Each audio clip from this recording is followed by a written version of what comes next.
বাবা মা? আরে আমার বাবা মা এসে গেছে। তুমি এই ঘরে, আমি ওই ঘরে, বাবা মাকে কি জবাব দেবো বলো? কিরে বিয়ের পর বাবা মাকে একদম ভুলে গেছিস? হ্যাঁ, শুধু আমাদেরই ফোন করতে হবে, মুখগুলো একবার দেখতেও ইচ্ছে করে না। না বাবা, তা না। জুগার আহা, থাক না, থাক। থাক মা, থাক থাক থাক থাক বাবা। মা তুমি ঠিক সময় এসছো, নইলে আমি তোমাকেই ফোন করতাম। কেন? নিশ্চয়ই এই উজবুকটা কিছু করেছে না? আমি জানতাম। যার হাড়ি কাটে মাথা ঢুকে আছে সে আর কি করবে? 2 দিন আগে আমাকে প্রমিস করেছিল বাইরে ডিনার করাতে নিয়ে যাবে। জিজ্ঞেস করে দেখো তো নিয়ে গেছে কিনা। কোনো কথা বললে এমন চেঁচাবে যে মাইক লাগে না, ফোন করলে ফোনও ধরে না। দেখেছো তোমার ছেলের বাবার কোনো দায়িত্বই নেই। তুমি বা চুপ করে থাকো কেন?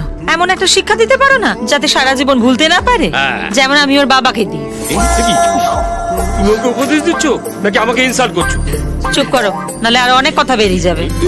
মুখ বুঝেছি কিন্তু সহ্য করিনি। কাল থেকে একটাও কথা বলিনি।